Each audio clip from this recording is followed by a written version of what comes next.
नमस्कार, आप देख रहे हैं आज तक। आपके साथ मैं हूं अंजना ओम कश्यप। आज हल्ला बोल में हम चर्चा इस मुद्दे पर करेंगे कि जहां जहां चुनाव है, बीजेपी का वो कौन सा नारा है जो हमने बड़ा बड़ा यहां पर आपको लिख के दिखाया, जिसको वो आगे ले जा रहे हैं। नारा है बटोगे तो कटोगे।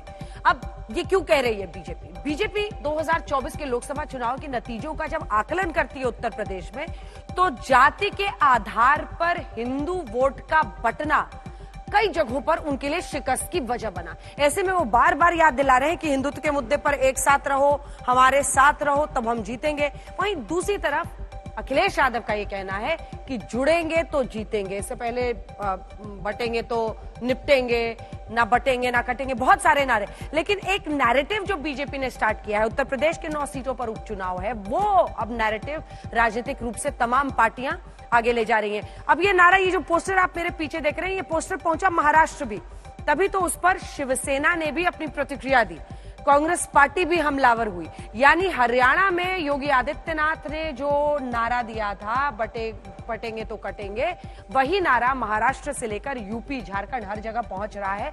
तमाम विपक्ष इसकी काट खोजने में लगा हुआ है, तो वो भी अपने नारे इसी नैरेटिव के इर्द गिर्द जुमला बिठाकर गढ़ रहे हैं। अब चलिए चर्चा की शुरुआत हम करें, उससे पहले जल्दी से आपको अपनी एक रिपोर्ट दिखा देते हैं, उसके बाद मेहमानों से परिचय।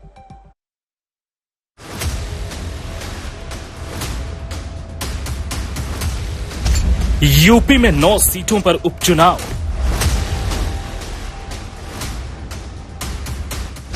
जीत के नए नए दांव।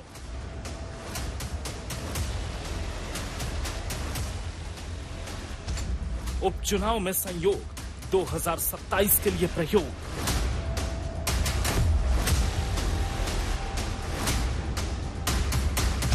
बटेंगे तो कटेंगे वर्सेस जुड़ेंगे तो जीतेंगे। और राष्ट्र तब सशक्त होगा जब हम एक रहेंगे, नेक रहेंगे, सभी नेक रहेंगे। बटेंगे तो कटेंगे। अगर वो कह रहे हैं कि बटो नहीं कटो नहीं, तो पीडीए परिवार भी तो नहीं बटेगा। तो वो तो नारा आपके लिए लगा रहे हैं कि पीडीए परिवार के लोग बटना मत। चुनावी जंग में अब मायावती का नया नारा, बीएसपी से जुड़ेंगे तो आगे बढ़ेंगे और सुरक्षित रहेंगे। होना ये चाहिए कि बीएसपी से जुड़ेंगे तो आगे बढ़ेंगे व सुरक्षित भी रहेंगे। किसका नारा पार लगाएगा चुनावी किनारा?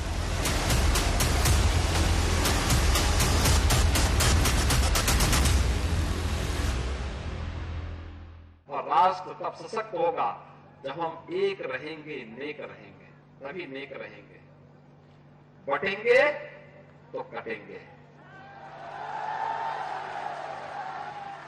आप देख रहे हैं ना, बांग्लादेश में देख रहे हो ना, तो वो गलतियां यहां नहीं होनी चाहिए। बटेंगे तो कटेंगे, एक रहेंगे तो नेक रहेंगे, सुरक्षित रहेंगे और समृद्धि की पराकाष्ठा को पहुंचेंगे। उनकी जो रिसर्च लैब है, उसी का ये नारा है। और उसी रिसर्च लैब ने ये भी नारा दे करके ये कहा कि सबसे अच्छा किसी के चेहरे पर अच्छा लगेगा वो हमारे उत्तर प्रदेश के मुख्यमंत्री हैं। तो सोचिए, रिसर्च कर करके वो नारा बनाया गया किसी लैब में। उन्होंने ये भी बताया कि सबसे अच्छा किसके माध्यम से जाएगा, वो नेता भी उन्होंने ढूंढ करके नाम बता दिया, वो हमारे मुख्यमंत्री निकले उत्तर प्रदेश के, उन्हीं से कहलवाया गया है। इसलिए इस चुनाव में पीडीए की रणनीति बीजेपी के कोई भी खराब नारे का मुकाबला करेगी, और ये बीजेपी के लोग जानबूझ करके नफरत फैलाना चाहते हैं। ये केवल अपनी कमियों पर से ध्यान बांटने के लिए इस किस्म के ये नारेबाजी कर रहे हैं, पोस्टरबाजी कर रहे हैं, तो यहाँ की जनता को गुमराह करने के लिए। तो जिनसे इन सीटों के मतदाताओं को सावधान रहना बहुत जरूरी है। जबकि इनकी हर मामले में रही दोगली सोच व नीतियों को ध्यान में रखकर वास्तव में होना ये चाहिए कि बीएसपी से जुड़ेंगे तो आगे बढ़ेंगे व सुरक्षित भी रहेंगे। मतभेद काम का जो पूरा काम है वो भाजपा करते हैं और विशेष रूप से योगी जी करते हैं। ये इनका काम है कि ये लोगों को कैसे भी बांटना है, लोगों को कैसे धमकाना है ये अभी उपचुनाव हो रहा है, हर जगह धमकी दी जा रही है, हर जगह लोगों को परेशान किया जा रहा है। मैं समझता हूँ कि ये भाजपा का काम है। ये पूरी तरीके से ये जो विपक्ष है, इंडिया गठबंधन है, कांग्रेस है, मजबूती से अपना काम कर रही है। राहुल जी के नेतृत्व में पूरा देश एकजुट है। आइए चर्चा की शुरुआत करते हैं। गौरव भाटिया जी राष्ट्रीय प्रवक्ता बीजेपी के हमारे साथ जुड़ रहे हैं। भुवन जोशी जी समाजवादी पार्टी के प्रवक्ता हमारे साथ हैं। अभय दुबे जी कांग्रेस पार्टी के राष्ट्रीय प्रवक्ता हमारे साथ जुड़ गए हैं और संगीत रागी जी आरएसएस समर्थक और विश्लेषक के तौर पर हमारे साथ चर्चा में शामिल रहेंगे। सबसे पहला प्रश्न गौरव भाटिया जी आपके लिए, नतीजे हम दिखा देते हैं लोकसभा के, एक बार जल्दी से अपने दर्शकों को दिखाते। बीजेपी 33 सीटें आई थी, 29 सीटों का नुकसान, वहीं समाजवादी पार्टी 32 सीटों के फायदे के साथ 37 सीटों पर पहुंच गई। क्या यही जड़ है जहां से ये पूरा नारा निकल रहा है? लेकिन गौरव भाटिया जी, अखिलेश बाबू कह रहे हैं कि बड़ा नकारात्मक इनका ये नारा है, हम तो कह रहे हैं जुड़ेंगे तो जीतेंगे। जवाब दीजिए।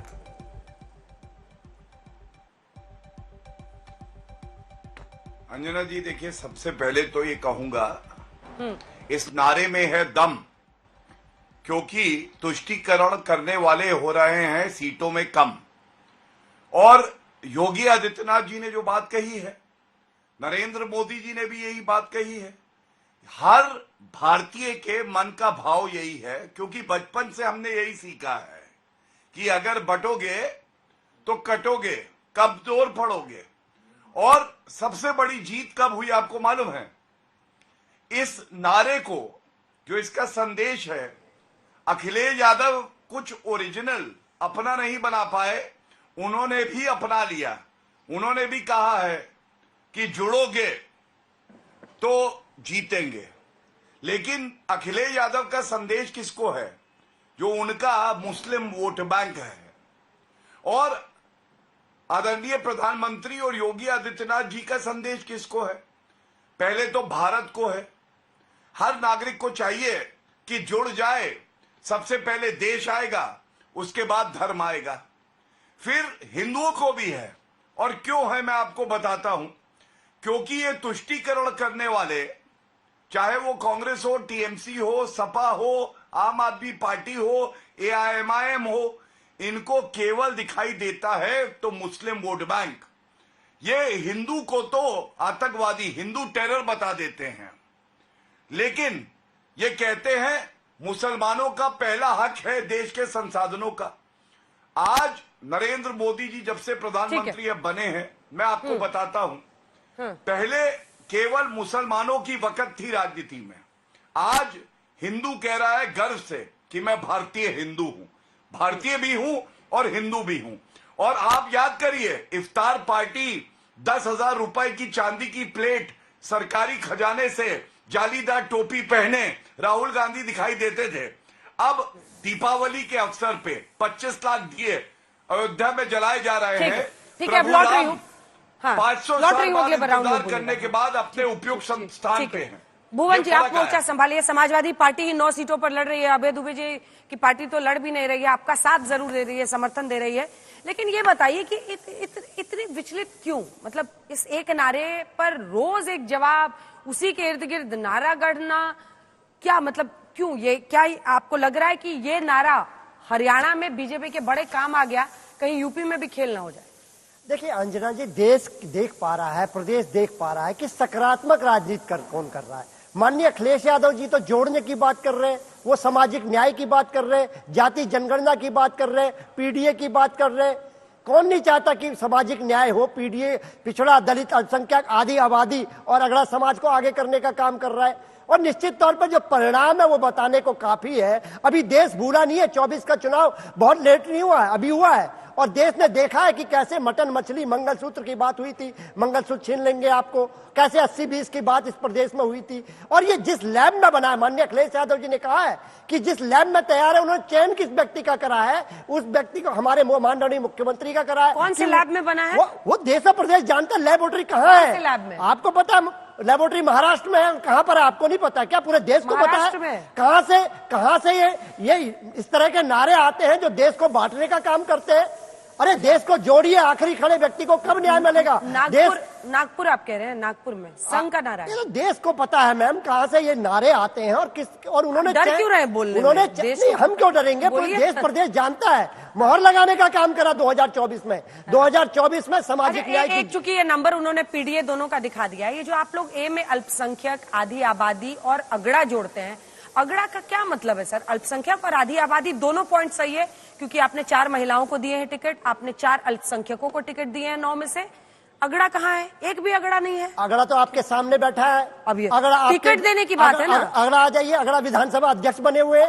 अरे यही तो माननीय अखिलेश यादव जी के सामाजिक न्याय है। सभी को प्रतिनिधित्व देने का काम अगर कोई कर रहा है ईमानदारी से देश में, प्रदेश में, माननीय अखिलेश यादव जी कर रहे हैं। उस जो विजन में चले हैं, जो सबको न्याय मिले, जस्टिफाई हो, उसी से लोग घबराए। अभय दुबे जी, अब आप मोर्चा संभालिए। वैसे तो आप लोग ये चुनाव नहीं लड़ रहे हैं, समर्थन दे रहे हैं, लेकिन देखिए ये महाराष्ट्र में भी इस्तेमाल हो रहा है। शिवसेना से लेकर हर कोई रिएक्ट कर रहा है इस पर। आखिर क्या ये नारा विपक्ष को विचलित कर रहा है? क्योंकि हरियाणा में बीजेपी का यह मानना है और कई एक्सपर्ट्स का भी कि यह नारा काम कर गया। पूरे देश को, महाराष्ट्र को, उत्तर प्रदेश को विचलित कर रहा है। भारतीय जनता पार्टी बांट भी रही है और हक काट भी रही है।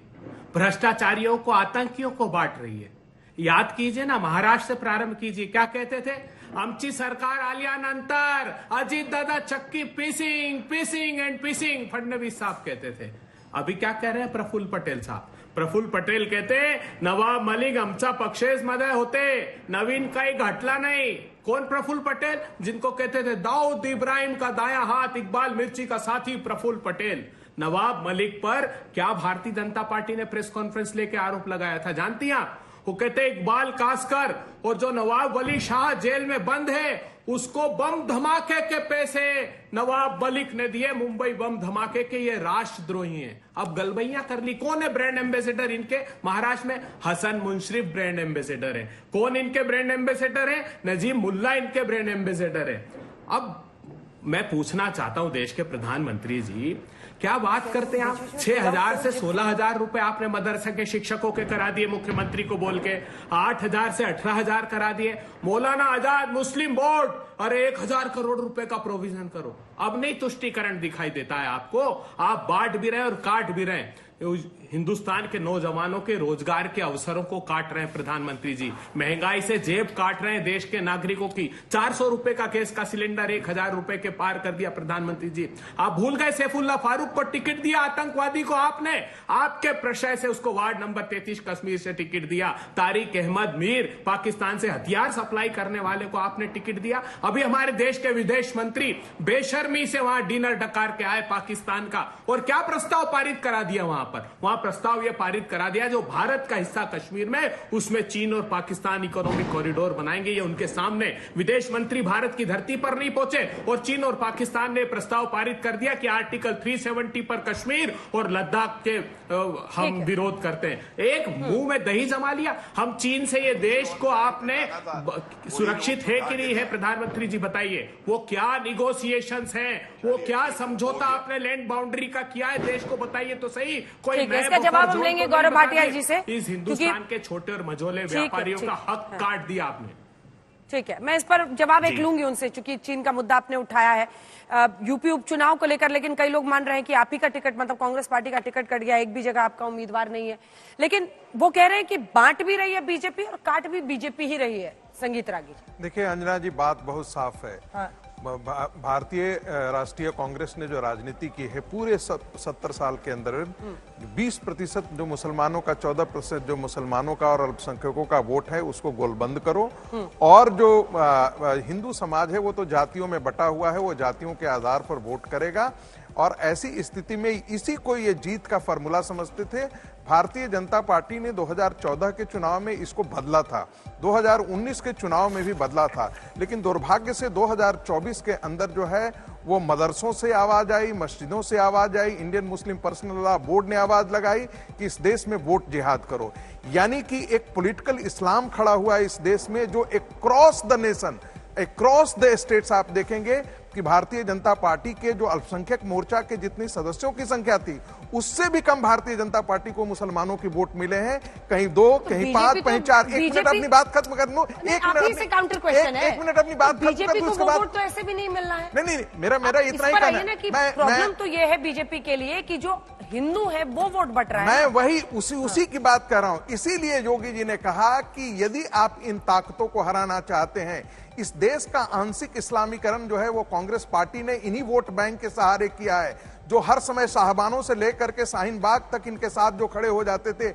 ऐसी ताकतों को यदि हराना है और राम मंदिर और काशी और मथुरा के पक्ष में यदि खड़ा करना है, तो एक पॉलिटिकल हिंदुत्व का वोट बैंक जरूर खड़ा करना पड़ेगा। और ये पॉलिटिकल हिंदुत्व का वोट बैंक पॉलिटिकल इस्लाम और पॉलिटिकल क्रिश्चियनिटी, खास करके उत्तर प्रदेश और महाराष्ट्र के अंदर पॉलिटिकल इस्लाम को काउंटर करने के लिए और ऐसी ताकतों को हराने के लिए हिंदू समाज को इकट्ठा होना आवश्यक है। और मुझे लगता है कि ये संदेश जो है वो हरियाणा में गया और ये संदेश काम कर रहा है, उत्तर प्रदेश में भी काम कर रहा है, महाराष्ट्र के लिए भी काम कर रहा है। और यही कारण है कि जितनी विपक्षी पार्टियां हैं, गैर भाजपा जितनी पार्टियां हैं, वो विचलित हैं, क्योंकि उनको पता है कि जातियों के आधार पर यदि बटा तो भारतीय जनता पार्टी हारेगी। जातियां संगठित हो गई तो ये सीधे भारतीय जनता पार्टी की जीत सुनिश्चित जाति के आधार पर बटेंगे तो घटेंगे।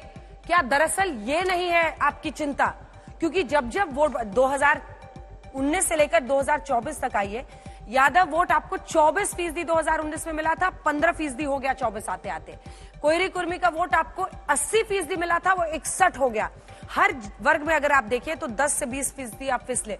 अन्य पिछड़े जो हैं वो 74 था 2019 में, वो 24 आते आते 59 हो गया। जाटव वोट आपको 17% मिला था, वहां पर इजाफा हुआ 24% मिला। अन्य दलित में देखिए आप किस तरह से गिरे, लगभग हाफ वोट आपको मिला था 49% 2019 में, वो 29 हो गया। यही चिंता है क्या कि अगर हिंदू वोट बटेंगे तो बीजेपी घटेगी?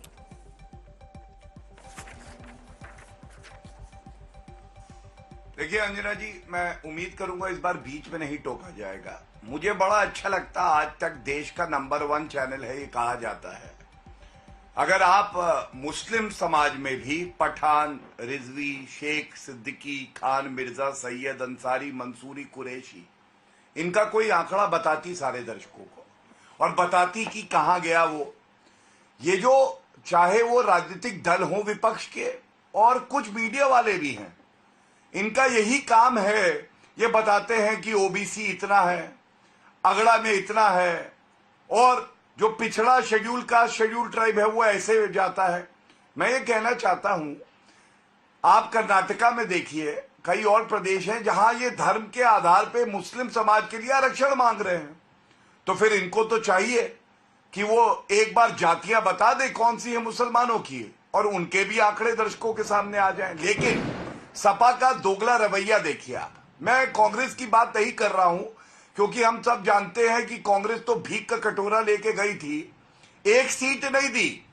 टॉयलेट पेपर को जैसे फेंक दिया जाता है इस्तेमाल करके, वैसे कांग्रेस पार्टी का इस्तेमाल करके फेंक दिया गया। इसलिए इनकी बात तो जो है उत्तर देने की आवश्यकता ही नहीं है। लेकिन सपा के बारे में पहली बात बताइए कि ये जो पीडीए लाए थे, सुन लीजिएगा अखिलेश यादव ने क्या कहा था। इन्होंने कहा था ये पी जो है ये पिछड़ा, दलित और अल्पसंख्यक ये था। तो भाई अगड़ा कहां था? अगड़े के साथ तो आप खड़े हुए नहीं। और इनकी अखिलेश यादव की जो लाभ है उसमें क्या बनता है? महबूब अली कहते हैं अब हमारी आबादी बढ़ गई है, 2027 में भाजपा का राज खत्म करेंगे। अरे भाई एक बताओ, या तो कहो कि तुम ज्यादा योग्यता वाले हो, भाजपा को हराओगे, लेकिन नहीं, आबादी बढ़ गई है। इसका मतलब मुसलमानों की बात आए तो उनको जोड़ो और हिंदुओं को बांट दो। और जब राहुल गांधी की जात पूछी गई तो अखिलेश यादव भनभना गए संसद के पटल पे, बोले जात कैसे पूछ ली? क्यों भाई, अगर आप सबकी जात पूछ सकते हो तो हम क्या नहीं पूछ सकते राहुल गांधी की क्या जात है? दूसरी बात, अखिलेश यादव की लेबोरेटरी में अबू आजमी कह रहे हैं हमारी 2 सीटें हैं, 7-8 कर दो। कोई माइका लाल नहीं है जो हमारी तरफ देख सके। किसको डरा रहे थे? हिंदुओं को ही तो डरा रहे थे। ये सवाल पूछा जाएगा। और एक बात पे बड़ी जिम्मेदारी से कहता हूं, पिछड़ों की बात कर रहे थे सपा के प्रवक्ता। मैं पहली बात तो ये कहना चाहता हूं, 40 साल से ऊपर हो गए सपा बने, आपने कभी यादव परिवार के बाहर का कोई पिछड़ा सदस्य नहीं ढूंढा जिसको अध्यक्ष बना सके।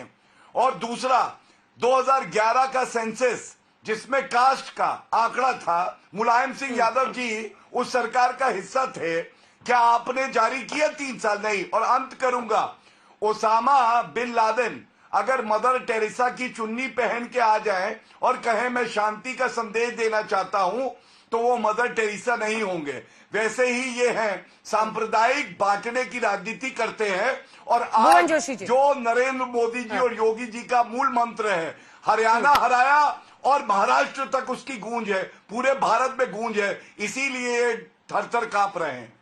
ठीक है, इसका जवाब दीजिए। मैं तो गौरव भाटिया जी को ये एक सेकंड भुवन जी, सवाल तो सुनिएगा ना, कि आपस में बात करते रहिएगा। सवाल ये है कि क्या कास्ट सेंसस पर, और खास तौर पर कांग्रेस पार्टी, इससे पहले हमने राहुल गांधी जी को नहीं देखा था इतना अग्रेसिव होकर इस पर बोलते हुए, लेकिन चुनाव के पहले से ये लगभग 1 साल से कास्ट सेंसस को लेकर पूरा विपक्ष जो आगे बढ़ रहा है, बड़ा इशू बना रहा है। क्या ये चुनावी नहीं है? क्या आपको नहीं लगता है कि अगर हम कुछ हिस्सों को हिंदू वोट से अलग कर पाएंगे, अपनी तरफ ला पाएंगे, तो मुस्लिम्स के साथ इधर कंसोलिडेशन होगा, हमारी जीत होगी? सिंपल इक्वेशन है। आपकी बात का जवाब दूंगा। मैं गौरव भाटिया जी को कहूंगा, ये कह रहे थे माननीय अखिलेश यादव जी का अगड़ा कहां गया। अरे माननीय भाटिया साहब, आप तो साक्षात बैठे हुए टीवी में, आपके और पिताजी, आप और आपके पिताजी, इनको आगे लाने का काम माननीय नेताजी ने करा, माननीय अखिलेश यादव जी ने करा। आप तो साक्षात मूर्ति है इस बात की। वो अलग बात है, आज आप भूल गए, आज आप इतिहास को भूल गए, लेकिन इतिहास तो एक एक बात को चीख के कहता है ना। आपको यहां लाने का श्रेय भी माननीय नेताजी को है और माननीय अखिलेश जी को, पहला विषय। दूसरा बात, आपने जो आज मुझसे पूछने का काम करा, हम लोग किसकी बात कर रहे हैं? हम लोग बात कर रहे हैं पीडीए की, सामाजिक न्याय की, जाति जनगणना की। ये समाज इकट्ठा हो गया, अपना हक मांग रहा है, अपना जो आज तक उनको हक नहीं मिला है। और भारतीय जनता पार्टी जिनसे नफरत करती है, उन नफरत करने वाले लोगों को हम लोग प्यार देने का काम कर रहे हैं, उनको जोड़ने का काम कर रहे हैं। अब ये देश और प्रदेश तय करेगा कि जोड़ने वाले जीतेंगे या तोड़ने वाले जीतने या बंटने वाले लोग कहेंगे। अब ये देश तय करेगा। पर ये जो सीट बंटवारा है ना टिकट का, ये आपकी बात को एक्सपोज कर रहा है। एक बार दिखाइए जल्दी से। 5 महीना है। अंजना जी, मैं पहले आपकी बात का जवाब दे दूं। आप लिस्ट सवाल ही नहीं पूरा हुआ। नहीं, पहले मैडम इतना कहे उत्सुक है, आतुर हो रहे हैं। रुकिए ना, सवाल तो सुनिएगा। चलिए बोलिए। बिना सवाल प्रिएम्प्ट कर लेते हैं आप तो गजब, एकदम क्वेश्चन पेपर पहले ही समझ जाते हैं। अरे सवाल ये है कि आप कह रहे हैं कास्ट सेंसस क्यों, कि जितना जिसकी हिस्सेदारी उसकी उतनी दावेदारी है ना, उसी हिसाब से आप उसको रिप्रेजेंटेशन देंगे। अब यहां पर आप बताइए, अगर आप 15 से 17% वाले को 45%, अगर 4 टिकट आप दे रहे हैं मुस्लिम को, ये नहीं जो पीडीए वाला फॉर्मूला है, 4 अल्पसंख्यकों को दे रहे हैं, तो ये कौन सा रिप्रेजेंटेशन हुआ साहब? 9 में से आप 4 उनको दे रहे हैं, लगभग 45% होता है। 17% वाले को 45% क्यों फिर टिकट? जवाब दीजिएगा, भागिएगा मत। अंजना जी, मैं भागने वालों में सुनिए, हम 30 साल से इसी काम में हैं, हम भागते नहीं है। पहले तो आपको बता दे, आपने जरा लिस्ट को ढंग से पढ़ा है? कितनी आधी आबादी को कितने टिकट दिए? 5 टिकट हमने दिए। बताए भारतीय जनता पार्टी जो कहते हैं बेटी बचाओ बेटी पढ़ाओ और आरक्षण की बात करते हैं, लेकिन इंप्लीमेंट करने का काम अगर किसी ने करा, हमारे नेता माननीय अखिलेश यादव जी ने करा। क्या आधी आबादी को प्रतिनिधित्व देना कोई गलत बात है? आप बताइए देश को और प्रदेश को। हमारे नेता ने इस काम को करने का काम करा। और रही बात अल्पसंख्यकों को 403 में से इन्होंने कितने टिकट देने का काम करा, क्या भारतीय जनता पार्टी से आप पूछने का काम करेंगे? चुनाव पहले 12 में भी देखा, 17 में भी देखा, 22 में भी देखा। आप बताइए कि कितना टिकट ये दे रहे हैं? मेरे सवाल का जवाब नहीं है। आप बताइए ना कितना टिकट दिया अल्पसंख्यकों को? मेरे सवाल का जवाब है कि नहीं है? नहीं, मैं तो जवाब दे रहा हूं आपको। आधी आबादी हमारे पास है, हमारे पास अल्पसंख्यक है, हमारे सामान्य जाति के लोगों को टिकट दे रहे हैं, सभी लोगों को प्रतिनिधित्व देने का काम कोई संगीत जी, छोटा सा माननीय अखिलेश यादव जी कर रहे हैं। देखिए, मैं पहले छोटे से बात, अल्पसंख्यक, आप पिछड़े की बात करते हैं, पिछड़ों के अंदर जो है यादवों में क्या मुलायम सिंह का परिवार ही एक बनता है सबसे सबसे सामाजिक तौर पे पिछड़ा? और कोई यादव आपको नहीं मिला है?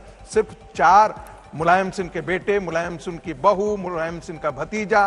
आप क्या किस प्रकार की सामाजिक न्याय की बात करते हैं? एक दूसरी बात, जब आप इस प्रकार के कहेंगे कि यहाँ भारत के अंदर 5000 से ज्यादा जातियां हैं, कम से कम 35 ऐसी ये जातियां। मुद्दा परिवारवाद का बीजेपी नहीं नहीं, उठा नहीं, सकती नहीं, है। एक सेकंड, परिवारवाद की बात एक सेकंड मत बोलिए। नहीं, परिवार की बात नहीं उठा सकती है। नहीं, एक मैं ही परिवारवाद पार्टी की बात नहीं कर रहा हूँ। एक ही पार्टी में लोग टिकट मिल रहा है, लोग जीत रहे हैं, पहुंचे हरियाणा में। देखिए आप कितने परिवार वालों को दो चीजें यहाँ पर देखिए। अंजना जी, दो चीजें, परिवारवादी ये पार्टी जो होना नौ और जो परिवारवाद टिकट होना, नहीं, दोनों नौ चीजें टिकट अलग जो बीजेपी ने दिए है। हैं, दूसरी बात, उसमें मैं तो से- सिर्फ ये सवाल कर रहा एक हूँ सेकंड, भाई, 1 सेकंड 10 सेकंड तो दीजिए।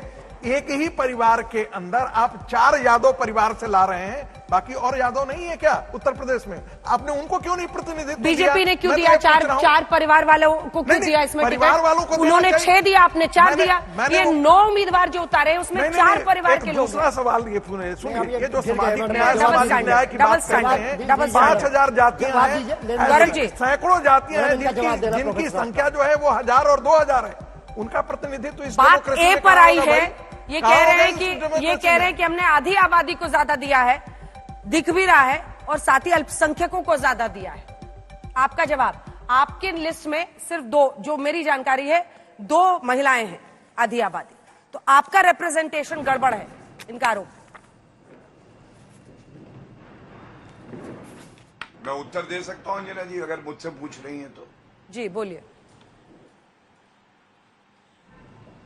धन्यवाद। देखिए, बार बार सपा के विद्वान प्रवक्ता कह रहे थे, उन्होंने, आप लड़ नहीं रहे ना उत्तर प्रदेश में, अगली बार थोड़ा मजबूत होके आइएगा। अंजना जी पक्षपात नहीं करती हैं, आपको समय देंगी, आप लड़ नहीं रहे हैं, बुरी तरह आपको साइडलाइन कर दिया गया। ठीक है, मेरा समय है, मैं बोल, चलिए। हरियाणा में भी आप जलेबी बना रहे थे फैक्ट्री वाली, जनता ने जवाब दिया, आरक्षण दे दिया मुस्लिमों को। अरे आज ही तो खड़गे जी ने राहुल गांधी को बताया है उनकी हैसियत क्या है। टॉयलेट बीच में मत बोलिए, अंजना जी को शांत जी करें। जी ठीक है। अभय जी आ रही हूँ। अभय जी अंजना जी ऐसे मत चर्चा टाइम करें, इनको वेस्ट शांत हो जाएगा। गौरव जी बोलिए। देखिए, भुवन जी ने पहला जो एक वाक्य बोला, उसमें इन्होंने कहा जोड़ रहे हैं। आपको मालूम है अजय राय, कांग्रेस के प्रदेश अध्यक्ष, उन्होंने क्या कहा? अखिलेश यादव अपने परिवार को नहीं जोड़ पाए, अपने पिता के नहीं हो पाए, वो दूसरों के क्या होंगे? मतलब जो परिवार को तोड़ देते हैं। मुलायम सिंह यादव जी को गद्दी से हटाया, चाचा शिवपाल जी को निकाल दिया था पार्टी से, वो समाज को जोड़ेंगे। और हाँ, सामाजिक न्याय की इन्होंने बात करी, तो एक आंकड़ा मैं और दे दूं अंजना जी। 2024 में यादव परिवार के 5 सदस्य चुनाव लड़े, 5 सदस्य, लेकिन मुसलमानों को 4 टिकट दिए उत्तर प्रदेश में। आप बताइए, एक यादव परिवार सारे मुसलमानों पे, 4 करोड़ उत्तर प्रदेश में हैं, उन पे भारी पड़ गया। ये कैसा सामाजिक न्याय है? आपने वंशवाद की बात करी, मैं अंजना जी ये कहूंगा, भारतीय जनता पार्टी में योग्यता सबसे आगे है।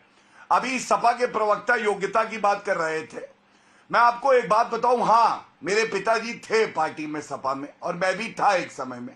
जब मुझे लगा भारत माता को डायन बुलाया जाएगा, जब मुसलमानों की जगह है हिंदुओं की नहीं, और उसके बाद भारत माता के खिलाफ बोला जाएगा, गर्व से मैं गया। और अच्छी बात यह है कि मुझे मेरा उचित स्थान भाजपा ने दिया है, जिसपे मुझे गर्व है। लेकिन अगर योग्यता के आधार पर अध्यक्ष बनाते होते तो अखिलेश यादव नहीं, बल्कि गौरव भाटिया आपकी पार्टी का अध्यक्ष होता। और अखिलेश यादव बने, वंशवाद की उपज है, विरासत में गद्दी मिल सकती है, बुद्धि नहीं, इसीलिए यह शुरू हुआ। और अंत करूंगा, फर्क यह आया है, कार सेवकों पे गोली चलाई जाती थी, आज जो कावड़िया है उन पे पुष्प वर्षा की जा रही है। अंजना जी, इसलिए देश का जो हिंदू है, भारतीय है, वो हमारे साथ खड़ा है। और महाराष्ट्र में पालघर के साधु मारे गए, हनुमान चालीसा करने पे महावसूली अघाड़ी की सरकार ने राजद्रोह के मुकदमे लगाए।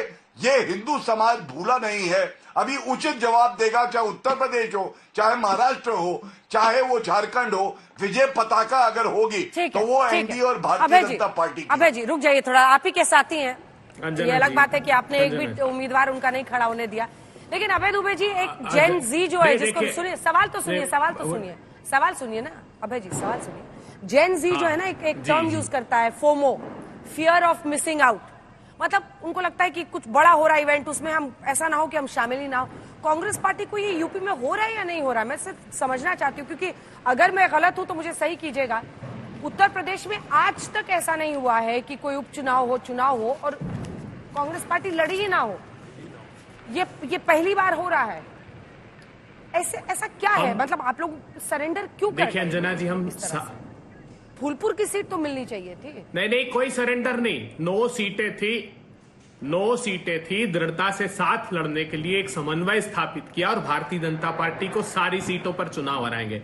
अभी गौरव भाटिया जी कह रहे थे आंध्र प्रदेश गई मोदी सरकार तलवे चाटने, मुस्लिमों को 4% आरक्षण, चुनाव हो गया, दे दो। लिस्ट चाहिए ना, गुजरात जाना, नरेंद्र मोदी जी से बोलना कि 70 मुस्लिम समुदाय के लोगों को जो 4% को आरक्षण दे रहे हैं उसकी सूची सौंप दें। ये सिर्फ नैरेटिव जो है कटेंगे और बटेंगे। अंजना जी चुप कराइए, बीच में नहीं बोला था, चुप कराइए। ये टिश्यू पेपर, हाथ उठाइए, दोनों पार्टी बैसाखियों के फेंके हुए टिश्यू पेपर जेब में लेके घूमते हैं ये लोग। मैं इसलिए नारा, ये बटेंगे और कटेंगे नारा किसके खिलाफ है? अंतिम पंक्ति के लोगों ध्यान से सुनिएगा। मोदी जी चाहते हैं कि जातिगत जनगणना नहीं कराए, और एक बड़ा खुलासा करता हूं, नाम भी बताऊंगा। मोदी सरकार की कैबिनेट में एक इनका जो साथ का दल है उसने ये प्रस्ताव दिया कि करा तो लेना मगर उसकी रिपोर्ट जाहिर मत करना। क्यों नहीं करा रहे? देखो कितना बड़ा झूठ बोला। पहले उत्तर प्रदेश के 12 उपचुनाव थे 2019 में। आदित्यनाथ जी ने एक झूठा सर्टिफिकेट बना दिया 17 जातियों को, ओबीसी से भी बाहर कर दिया। एक सेकंड सर, कास्ट सेंसस छुपा के कैसे हो सकता है? अगर जनता का सेंसस के दौरान जाति पूछी जाएगी तो ये पूरे देश को तो समझ में आ ही जाएगा, जाति पूछी जाएगी तो इसमें इसको कैसे छुपाया जा सकता है? वो कह रहे हैं कि रिपोर्ट नहीं लाएगी भारतीय जनता पार्टी, जैसे कांग्रेस पार्टी ने रिपोर्ट नहीं लाई थी। कांग्रेस पार्टी जरा बताए ना कि वो रिपोर्ट क्यों नहीं लाई थी, और राजीव गांधी ने क्यों ये कहा था कि जाति जनगणना होगी तो देश बढ़ जाएगा। अभय जी बोलिए, अभय जी एक बार थ्रू उनको जल्दी से आप चेक कर लीजिए, तब तक भुवन जी आप उनकी बातों का जवाब दीजिए। अभी आप और हमारे भारतीय जनता पार्टी के जो साथी हैं वो बोल रहे थे कि आप लोग वहां नहीं लड़ रहे, वहां नहीं लड़ रहे। अरे त्याग और बलिदान करना कौन जानता है? ये सपा और कांग्रेस से सीखिए। सपा ने हरियाणा का चुनाव पूरा दे दिया कि कांग्रेस लड़े, क्योंकि हमें लगता था कि वहां ये लड़ सकते हैं, उन्हें लगता था कि सपा वहां उत्तर प्रदेश में लड़ सकती है, उन्होंने दिया। ये तो हम दो दलों की आपसी हमारी एडजस्टमेंट है। हमें जो जीत सकता है वो लड़ रहा है। हरियाणा में वो हमें लगता था वो जीत सकते हैं, वो लड़ रहे हैं, उन्हें यहाँ लगता है हम लड़ रहे हैं। ये तो हमारा मसला है। और परिवारवाद की बात अभी चली थी आपके चैनल में, मैं पूछना चाहता हूँ परिवारवाद क्या होता है? मैं आपको बताऊं भारतीय जनता पार्टी में क्या होता है। यही होता है sir. Let me complete sir, मैं due respect I am saying, Ragi ji मैंने आपके बीच में नहीं बोला। मैं आपको बताना चाहता हूँ परिवारवाद वो होता है कि जब जो बल्ला पकड़ना नहीं जानता वो बीसीआई का चेयरमैन बन जाता है, पिताजी के दम पे वो बन जाता है, सचिव बन जाता है, बीसीआई का चेयरमैन। ये होता है परिवारवाद। और राजीव शुक्ला कौन सा बात बताइए ना, ये परिवारवाद होता है, ये जीती जाती मसाला है। और मैं आपको उत्तर प्रदेश की बात याद दिलाना चाहता हूं। राजीव शुक्ला क्रिकेट मैच खेलते हैं, टेस्ट मैच खेलते थे, का लड़का सांसद हो जाता है, उसका पोता एमएलए हो जाता है, मंत्री हो जाता है। ये कौन सा परिवारवाद है? ये परिवारवाद की प्रथम पाठशाला कोई है तो भारतीय जनता पार्टी है, जिसने पूरा परिवारवाद फैला रखा है। आदरणीय राजनाथ सिंह, आदरणीय पंकज सिंह क्या है? ये परिवारवाद की उपज रही है। और ये बता रहे थे, ज्ञान दे रहे थे अभी कि परिवार के लोगों का अपमान किया। मैं भाटिया जी आपसे पूछना चाहता हूं, ये अपने गुरुओं को मार्गदर्शन मंडल में भेजने का काम भारतीय जनता पार्टी ने करा। हमारे यहाँ तो बुजुर्ग हैं, टीचर हैं, माननीय मुलायम सिंह जी के टीचर हैं, आज उनका सम्मान कितना पार्टी में होता है, राष्ट्रीय अध्यक्ष जी से लेकर और हमारे जैसे सामान्य कार्यकर्ता भी उनका सम्मान करते हैं। आप पार्टी में रहे हो, आपको पता होगा, उदय प्रताप सिंह जी उनका नाम है। ठीक है अभय जी, 2 लाइन में अपनी बात पूरी कीजिए, फिर गौरव जी जवाब देंगे। आपका बीच में करेक्शन हट गया था। छुपा कर सही कास्ट सेंसस कैसे होगा सर? जनता को तो पता चला ही अगर जाति पूछी जाएगी। ये चिराग पासवान जी ने प्रस्ताव दिया है नरेंद्र मोदी जी को। आज ही ये खुलासा एक चैनल पर उनके प्रवक्ता ने कहा और कहा कि कैबिनेट की मीटिंग में उन्होंने प्रस्ताव दिया था। मोदी जी नहीं चाहते हैं कि कास्ट की सेंसस हो, क्योंकि जितनी आबादी होगी उतना हक मिलेगा। आखिरी बात, कितना बड़ा धोखा दिया आदित्यनाथ जी ने। 17 जातियों को वादा किया था, केवट को, कश्यप को, मल्लाह को, निषाद को, कि ओबीसी से एससी में डाल देंगे। एक झूठा सर्टिफिकेट दे दिया पिछले उपचुनाव में उत्तर प्रदेश के 19 वाले 12 सीटों पे। चुनाव समाप्त होने के बाद मोदी सरकार, एक मिनट, चुनाव अंजना जी आखिरी बात बहुत महत्वपूर्ण है। चुनाव समाप्त होने के बाद सामाजिक न्याय मंत्रालय, मोदी सरकार ने कहा कि ये झूठ बोला था इन्होंने और ऐसा सर्टिफिकेट जारी नहीं करना चाहिए क्योंकि ये केंद्र सरकार का दायित्व है। आज तक भी उन गौरव जी जवाब दीजिए, टाइम खत्म हो गया। ठीक है, चलिए, हाँ जल्दी। देखिए, देश की जनता ये कह रही है, कांग्रेस से 3 सवाल हैं, किसी भी 3 सवालों का एक का भी उत्तर अगर दें।